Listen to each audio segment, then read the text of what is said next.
What's up, great people, and welcome to another episode of the Fabe Effect Podcast. Happy New Year 2024 is among us, and we are excited to kick off this year. And we're talking about this year, thinking about new bags and things you want to do with your life and change your life and change your income and change your wealth and change your life, your family trajectory. We're trying to really hone in on how we can really grow as a people and also just grow our money. So this week's topic is New Year, New Bag. It's your boy Fabe. I'm here with an amazing boss, an amazing person, a fellow alum of Clark Atlanta University, and she's out here really making it happen. And she's really here to talk to you all about really holding in on your bag and figuring out ways to find multiple streams of income. This is Felicity, and I'm going to let her introduce herself to you all, and we're going to get straight into the interview. Felicity. Hi, y'all. So my name is Felicity. Like he said, I feel like you gave all my accolades. Thank you. Originally from Staten Island, New York, Wu-Tang affiliated, moved down here, graduated from Clark Atlanta University, started my business, and it's been up from there. And I'm just grateful to be here. Thank you for having me. Awesome. Thank you for coming. Speaking of business, what is your business? What do you do, and what is your main stream of income? I guess to start there. Yeah, so I own Felicity Digital Lab, which is a digital marketing agency. We handle all types of digital marketing, logos, websites, flyers, campaigns, press releases, but we also have our largest, service, as PR, and we get people published in magazines, featured on social media, speaking at different engagements, and everything around digital marketing with a splash of PR. Okay, so when you say digital marketing, and you say all these different things you do, what would you say is the key to, like, when you're trying to really open up multiple bags, not just focus on one area? Because you said your firm focuses on so many different things. Yeah. So how do you manage those different things, and what is your advice to those people who are trying to do an umbrella and have different areas in that umbrella? For me, I would say at this point where I'm at now, delegate. But I know that when you're first starting, you don't have the funds and the capacity to really have the delegation between different people and to pay. So I say time management, just trying to figure out a strategy, put everything in different boxes, align, your end goal, what that looks like, so that every step can be, on that road. For me, I think that in terms of multiple income streams, I guess, focusing on one thing at a time. So while I may have a social media planner that we're actually launching out next week, I won't do promo for that all the time. My page will focus on a different product or a different service over time so that everything gets their share, but all of the passive income, so to speak, still rolls, on the downside of promotion. Okay, well, so when you say passive income, that's a lot of people are trying to get into that place where money is making money. Yeah. And you don't necessarily have to do anything to make that money. So what is something that you feel like you're doing that promotes that making money thing? Where you do something, you set up something where now online is doing on its own, you don't really have to focus on it. For me, that would be my courses, my ebooks, and I hate when people say digital products, so I'm not going to say that because it's not a digital product. It's more so the service that is digital. You know what I mean? Everybody's like, what is digital products? And I can make 10K off that.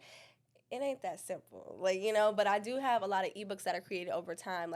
With developing my business and scaling, one of the biggest things that I had to get over was credit. You know what I mean? I had to build my personal credit to be able to endorse my business credit, and I invested so much money in that, into investing into different people who do credit sweeps, to doing Lexington Law, to do removals, inquiries, and stuff like that. Now I want to say I spent over maybe $1,500 on getting resources to be able to get the credit to get my house and really fund and scale my business. I took all the information to do it in an ebook, sent it over to an editor, lawyer, put it out, and now that book all the time is generating $25 a sale. You know what I mean? I don't even overcharge for it because there's so many people doing it that 20 people at $25 is enough for me. You know what I mean? Daily. And I mean, same thing with my courses. And it doesn't need to necessarily be something that I'm building out all the time. I can just sit right here with you, right? And we could talk about a topic. And whatever this is, I'm going to put it in my back end for membership. So you'll pay $50 a month. You have access to all my private stuff in a personal sector. You know what I mean? These different conversations that aren't on social media. So in that program, they can have I have one with Aaliyah Shante, who's a big realtor now. But when she first started, she did one about being confident in business. That's on there. Me, just talking with different business people. The behind the scenes that don't necessarily need to be on social media, it's all in one place, and people buy that all the time. And I don't have to call nobody. I don't have to send no product. It's all already digital, and they can download it. That's so crazy that you say that, because I just told myself, I could just tell Larry that I'm about to do some digital stuff. I'm about to really put put in place things, because I do this daily. I do the podcast daily, and I can do, things where people can buy, invest in, and it's making money. It's generating money. You don't have to get it printed. Amazon does all that for you. So really, a lot of people are tapping into the area more. But what would you say is the hardest part of tapping into the area?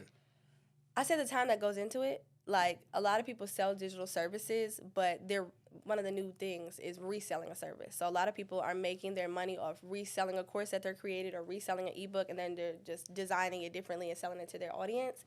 And there's no real work behind that. But when you're trying to put out a large ticket offer, so a book that's maybe like $150 or a course that's almost $1,000, you want something that's valuable, that people want to, purchase.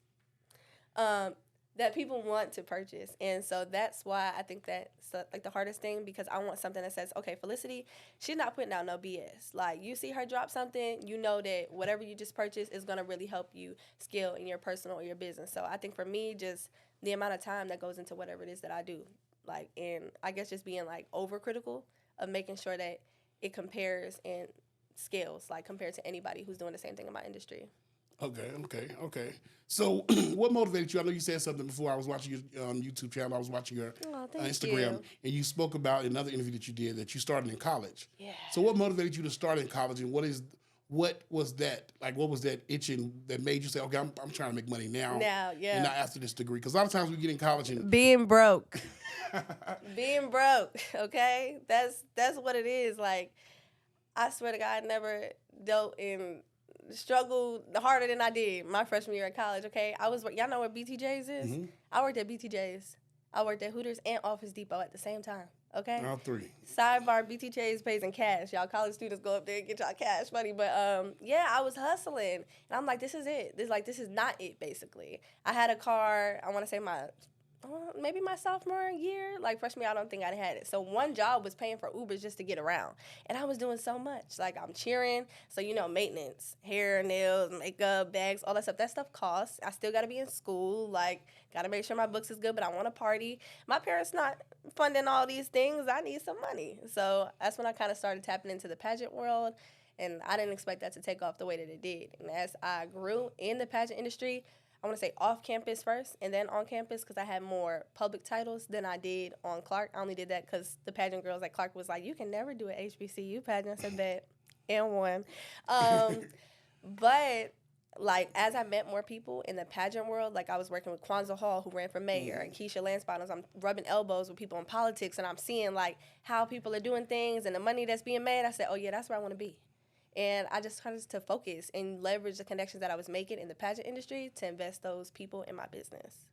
So a lot of times you have to be in a certain state of mind, like a certain mindset to really hone in on like, okay, success. Yeah. So what state of mind do you feel like you were in college? You said you were broke. Yeah, that was some motivation. Yeah. But like, once you decide, okay, I'm finna do this, what did you decide to do, and how did you manage that with school? Yeah. Well, for starters, I switched my major. So I came into Clark, and this is about to sound so crazy, and a lot of people don't know this about me. Like, everybody thinks I was an MMA major all the time. I started off as criminal justice major. Okay. And I wanted to be a government assassin. I have a good shot, and they make a lot of money, and I can retire soon off a few kills. That was my mentality at that point of time. But once I started seeing this, I realized that may not have been the lane for me, and that I was so much better in doing other things. And so I'm like, okay, I want to do this. And like I said, I don't even think we talked about that in this. I'd be thinking everybody already knows these things. But with my background, being from Staten Island and being a Wu-Tang baby, and my mother doing this, and my godfather being Shaheem the Rugged Child, or my dad being Kango Kid from UTFO, I kind of had a lot of leverage, already to have the connections. And I'm like, I know all the people. Now I have the name for myself. Let's just connect the two and make that happen. And then I had something to prove, because I'm like, I got to be better than my mom. Like, she do this, but I want to do this and be known for it because of me and not her or anything else. So I think maybe the point to prove would be the biggest, mindset that made it. And how did you manage this? How did you manage this, like, in college? Time management. I struggled with it at first, but I want to say my cheer coach, she was like the biggest person to tell me, like, get your ish together. So at Clark, we do this thing called Cheer Find Names, and everybody gets a name based off our experience and our personality. Mine was Trail Mix, because I was all over the place. I did a little bit of everything, and we laugh now. And I like to say I'm granola bar because at this point I'm matured and Put matriculated, it and I got into all the form. pieces Yeah, yeah. in a solid form together. But she really, told me like, okay, you can't have it all. Like you want to, but you can't be everywhere at once. And my grades slipped. So I'm like, okay, I need to focus. I need to get back on track. And time management became something that I like worked on day in and day out. And now I feel like I'm great at it. Like there's nothing that you can put on the table that I can't fit all in one day. Yeah, because I was like when I reached out to you about this, getting you on the podcast, I was like, she's so busy. I just know she's probably gonna be like, give me about a month or so. No. But that's good that you said time management. And that's a lot of times with people that are in college now. That's the biggest struggle. Is once they get a taste of money coming in, it's like class or go get this check or or go get this, go speak with my professor or go meet with this client. Yeah, but shout out to the professors because one of the other things that really helped with that was the understanding of the professors at Clark. Like there wasn't any professor that I can go to and say like, hey, I got this opportunity at BET, but it's going to conflict with your class time. Like, can I miss Professor Daniels? Greatest person for this. Like I can tell him and he'd be like, okay, well I need your assignment the day before or the day after, and if you give it to me, I'm deducting points and stuff. Like I was able to communicate. So I guess communication will be another thing in addition to time management, because as long as you communicate and you're like holding up your end of the bargain with whatever communication you have, they'll work with you. A lot of the professors worked with me when I couldn't be there. And I think a big thing that people have to take out of the equation is pride. Pride, especially starting out. Like you have to be hungry. You have to be thirsty for what you want, and you be sitting there sitting behind the fear of saying something or looking weak or looking this way when you're missing out on opportunities because you're in your own way. Yep. And so that pride issue is really big, especially in college. Okay, so so after you graduated from college, you were able to have your daughter. You got married, and you created this life for yourself. And you also still was a boss, still was making money. You want monthly streams of income for yourself. What would be your advice to that young lady who wants to have a family setting, but also wants to be able to create her own path and have her own income, and not rely on her spouse? What is your advice to her? Ooh, okay. So that's a well-rounded question. So I'm gonna kind of break it down into parts. So from what I would say, evaluate, and it's not that you can't do it, but there's certain things that you won't be able to do anymore. I definitely had to pivot and transition what that looked like for me in terms of business after I had my daughter. For starters, after I had my daughter, I was a single parent, and my village is in New York. And I also had a lot of complications with my pregnancy, which I talk a little bit about in my documentary and so forth. Like I almost died in childbirth, and I got induced at 6 months. So it was a trying time. And I think after I did suffer from postpartum depression, which kind of played into just everything, but also with now having to care for another life, that's a huge responsibility. And I think I had to like kind of play with what I could do and not do anymore and how I was going to make money. One of the things that I did before I had my daughter that I don't do now is tour. And tour is one of my biggest ways to make money. I'd be gone for like maybe 3 months, but then I'm not working for another 3 months because I made enough money to just sit. And after I had her, I went on tour when she was maybe like 4 weeks old. And my mom was like, are you going to go? The opportunity had came, and I was like, I sat down for 9 months. Like, I want to do something so I can feel like I know that I still can do it. And luckily, I had the support system to be like, maybe this is what's best for her. Like, maybe she does need a moment to herself because she's given up everything to become a mom. And she's young enough now to where she wouldn't remember. And at that time, I hadn't been working for 9 months, so the finances would help, for me to just kind of sit back down for another few months. So I went, had a good time, but I realized that I didn't really miss it like I thought I did, and I actually missed my daughter a whole lot more. And when I came back, I'm like, no more touring. Like, I want to be here for all the moments. I want to be a part of that. But that meant money had to pick up in other places, or I had to do a little bit more than I usually would do so that the money would be, balanced and so forth. So that was something. And then after that, I got married. So now not only did I lose, a little bit of myself with becoming a mom, then I lost my last name to become a wife. And I'm like, okay, well, who am I now? Like, what am I doing? And then I filmed a series with Roku TV and the Enterprise Theater, Finding Felicity, which was just a bunch of episodes of me trying and doing different things to rediscover myself after becoming a mom. And I think that was dope. Like, it was fun, first and foremost, but it also helped me kind of see what life would look like now and what I wanted it to look like and the people that would be in that space. So evaluation was a really big part of that for me, financially, spiritually, but Also, I know you mentioned a little bit something about wanting to be a boss, but like also rely on your partner. I mean, not rely on your partner, have your own money. Lean into that. Lean into that. I'm a very dominant woman, been a boss, I'm super independent, but I want to say now I'm in a place in my marriage where I'm like, oh, you got that. You know, I could be in my little soft girl era and not have to worry and be so hard. Like, I feel like we develop that mechanism because we have to.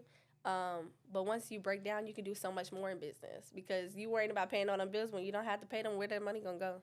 Back into you or back into your business or whatever else that you do. So don't worry about being so strong and having your own. Always have your own, but don't stress it so much. That's good advice. And one thing I always tell my mentees is like discipline. Yeah. It's something that I'm really big on now in my life. Yeah. And I wouldn't say it took me this long to become disciplined, but it took me this long to accept that it has to be a regular mindset. It's not just like I'm gonna pick up discipline when I need something or I need to make a lot of money at one point. I need to be disciplined throughout my whole life. So how important is discipline when it comes to managing all these different things that you're managing? How important is your discipline? Discipline is tough.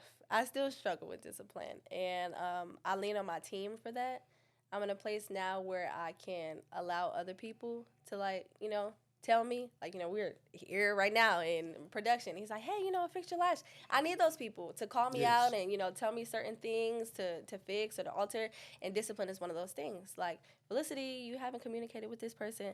Felicity, you need to do another class. Or Felicity, you need to do this.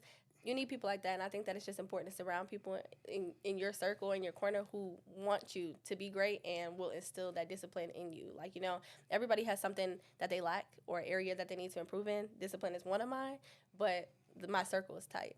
Well, we can be each other accountability partners. Yes. I'm having the same problem all the time. It's just staying focused. Yeah. Another question I have for you is, what is your daily routine when it comes to work? Like, what do you do? Child. What do you get up and do every day in terms of like securing them bags every day? What do you do every day? I will say email marketing has been one of the things that I have been on heavily lately. I didn't rely on it a lot previously in business until I started doing it within like 2 months, and I made almost like $20,000. It's really good for like converting, sales. So I'm like, okay, I want to pour more back into this. I'm starting to see that like the business is changing and what used to work doesn't really work anymore. Mm-hmm. So one of my biggest things, I wake up every morning and send out an email.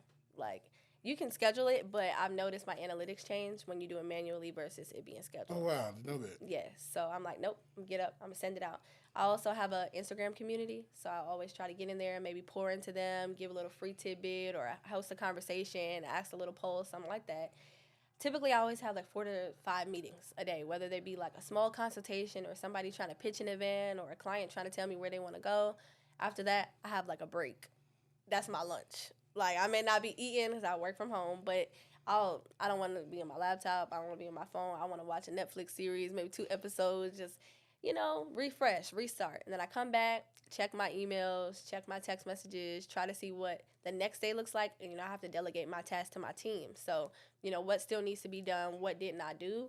And then after that, I'm done. I'm going to pick up my girl from school, and then I'm coming home to relax. Maybe. Awesome. Oh, that sounds so great and grand. But we all ain't able to do that right now in our lives. What would you say is something that a college student or a young adult, even if they didn't go to college, that they can like start making money right now without having to be attentive to the money? Because, you have classes, you have things going on.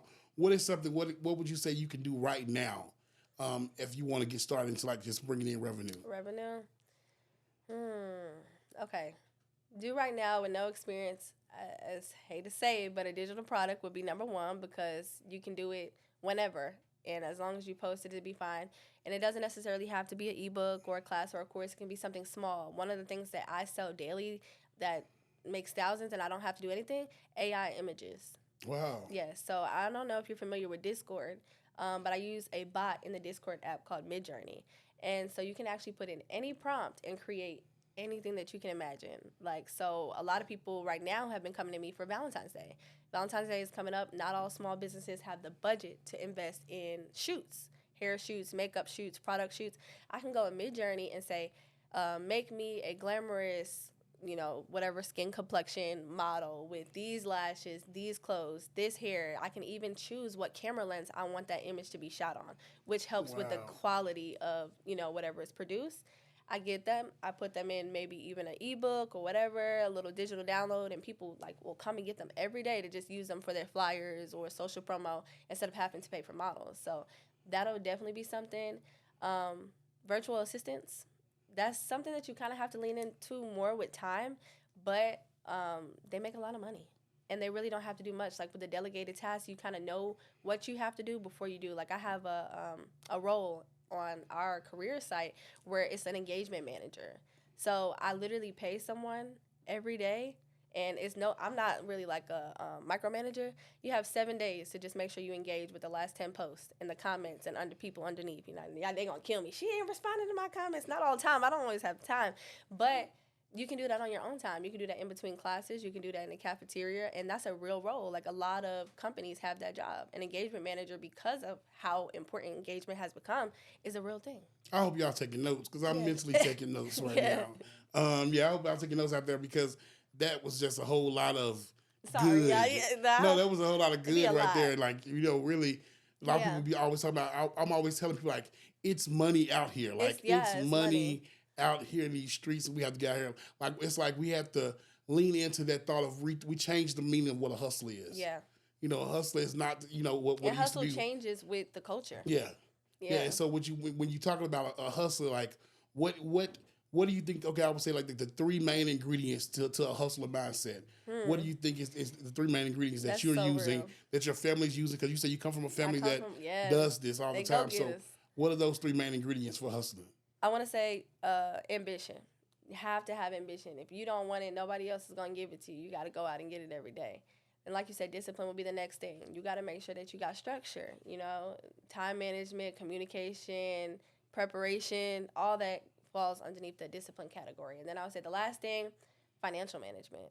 Like at the end of the day, it's nothing to make money if you don't know how to keep it, spend it, save it, invest it. So those would be my top three. That was a really good three. And my last question is actually around financial management. Yeah. And I was going to ask you, like, what are you doing now to like keep the money? Because we can make a lot of money and it's coming in, but it's going out just as fast as it's coming in. So what are you doing? I guess you say when they say your money grow money. Yep. So what are you doing to keep your money? That's a really good question, and honestly, that's something that I want to talk about too because I posted on my last social media post. Cross post, so it's on all social platforms. But it was basically about how I made $5 million when I stopped working with celebrities all the time. And everybody was like, well, you made $5 million this year? No, it was not $5 million this year. That's just gross over the course of business. And it's not the same thing. I think people don't understand grossing and netting. Like, you know what I mean? The gross versus net. What you made versus what you keep, what you profit. And so while I may have grossed that, I didn't profit that. A lot of that went into production, printing, costs, everything went into that. And so now I think that's something that is like constantly coming up. So I think it's just so crazy that you brought that up. I guess for me, financial management now where I'm at is hiring somebody to like invest. I had the business evaluated last year and it also evaluated for $6 million now. So I'm like, at any point I can sell, you know what I mean? But I'm working too hard to give it away just yet, But I brought in a financial accountant and manager. His name is Michael Watson. He's really good at what he does. And, we just sat down and we talked about my finances. Like, where's my money going? Why is it going this way? How can we invest it? He's been, brought up the idea of savings because I didn't think about it in the capacity that I should have. I feel like I was playing small. Now with me having a daughter, we even talked about, like, life insurance and all those things. And I'm like, what do I need that for? I have Social Security. When I die, it's going to take care of her. But I'm an entrepreneur. And I didn't know that Social Security is just for how long you work for jobs. So if I were to die now, what would she have? And so I think that, that's really important when you get to a certain level in business to kind of scale, to bring somebody else in to manage your finances. Because I don't know about y'all, but my family is go-getters, but they also have other people managing their money. So that wasn't something that was poured in and taught to me with, how to, my bad. Don't worry, I'll go back. Go-getters. Yes. Yeah, okay, yeah, I like y'all. Okay, yeah, so I don't know about y'all, but investing and financial management wasn't something that was poured into me. Like, I seen everybody having money, but I didn't know how they were obtaining it or keeping it. And that's something that I wanted to do better in. And my vision for my business is to grow. Like this year is all about scaling. I've been looking at commercial leasings and so forth. So I'm like, I need my business to be together. I think one of the tips that I would give is for downloading Nave. Like if you don't know what Nave is, it's basically like Credit Karma for business credit. And you can manage your personal and business credit on one platform. You can also get capital loans. They can do hard inquiries, but they also do trade lines. Because I know a lot of people are like getting hip to the trade line thing, but a lot of people are also doing them illegally. And, you know, put in trade lines next to other people's social securities. It's a risky business out here in Atlanta. But Nave, that's, you know, well-known, reputable company, and they will report a trade line for you. So let's just say like a credit card of $25,000, but you're not really paying that. You're paying $20 a month to them to report that as a credit line. And you can kind of grow your business credit within like 2-3 months to be able to obtain like large-scale loans. So Nave has been one of my biggest investments. And then, of course, the financial accountant. Well, she is out here dropping gems, y'all. I hope y'all are recording. Make sure y'all doing whatever download y'all Nave. need to do. Yeah, download Nave. And I want to close out with just saying, like, in this new year, this new season of your life, really think about, you know, what you want to do long term, what your life is going to be long term, and also start really holding in on like those small things that may seem like, oh, this little, this small, this is not really going to do nothing. But every talent, pull every gift out your bag. I always like to push the old envelope that, you know, don't be they always say, don't be a jack of all trades and a master of none, but no, be a jack of all trades and be a master of all trades. Like, do not don't be afraid to like really put yourself in different positions, in different lanes, like to test see what you can do in that lane, because you never know what can come out of it. Like a bag is out there to be made. I don't know if you're gonna get it. I know I'm gonna get mine. I hope you get yours. It's enough for everybody to go around, so we don't have to fight about it. But thank you so much for listening, for coming today. Thank you so much for taking time out of your busy schedule. I look forward to doing more things with you. I'm excited to see where you go with your company. And I just want everyone to remember, the best leader works to make even better leaders. Until next time. The best leader works Fabe. to make even better leaders. Yeah. I see